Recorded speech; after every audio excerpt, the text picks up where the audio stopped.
আর আজকে আমি তোমাদের সাথে চলে এসেছি একটা ফেস প্যাক নিয়ে। ফেস প্যাকটা আমি অ্যাপ্লাই করছিলাম, তো ভাবলাম তোমাদের সাথেও শেয়ার করে নিই। প্রথমেই দেখিয়ে দিই যে এখানে আমি দেখো বাটিতে করে খানিকটা দুধের সর নিয়ে নিয়েছি, আর এটার মধ্যে একটু দুধও আছে।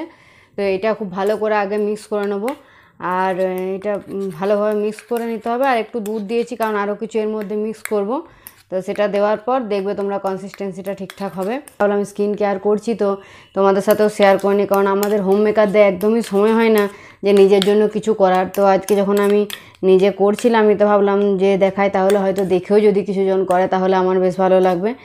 আর নিজেরই যত্ন রাখা তো সকলেরই উচিত।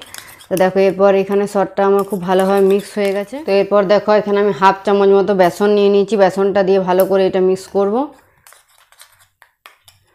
আর এরপর আমি এর মধ্যে দেবো একটুখানি কফি পাউডার যে ছোটো প্যাকেট হয় সেটা নিয়ে নিয়েছি, সেখান থেকে একটুখানি দিয়ে দেবো।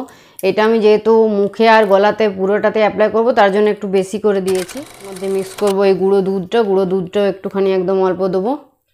গুঁড়ো দুধটা দিয়ে তোমরা কোনো প্যাক বানিয়ে দেখবে ভীষণ ভালো স্কিনটা গ্লো চলে আসে গুঁড়ো দুধটা দেওয়ার পর। দেখো সবগুলো দিয়ে দিয়েছি। এরপর এগুলো খুব ভালোভাবে মিক্স করব যাতে একদম একটা প্যাকের মতো কনসিস্টেন্সি হয়ে যায়। এরপর এটা আমি খুব ভালোভাবে আগে মুখের মধ্যে একটু লাগিয়ে নেবো পুরো মুখে, তারপর লাগিয়ে পরে যেমনভাবে আমরা স্ক্রাব করি ওই রকমভাবে উঠিয়ে দেবো। এটা সপ্তাহে তোমরা একদিন করতে পারো, আর যে কোনো স্কিনে এটা করতে পারো, কোনো প্রবলেম হবে না আশা করছি।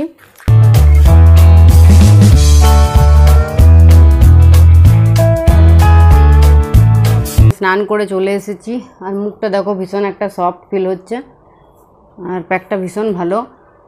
শর্টটা যে জন্য দিয়েছি তার জন্য ভীষণ সফট ফিল হচ্ছে স্কিনটা।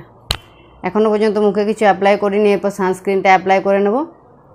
তো আজকে এইটুকুই, দেখা হচ্ছে তোমাদের সাথে নেক্সট ভিডিওতে। তোমরা সবাই খুব ভালো থেকো, সুস্থ থেকো, সাবধানে থেকো।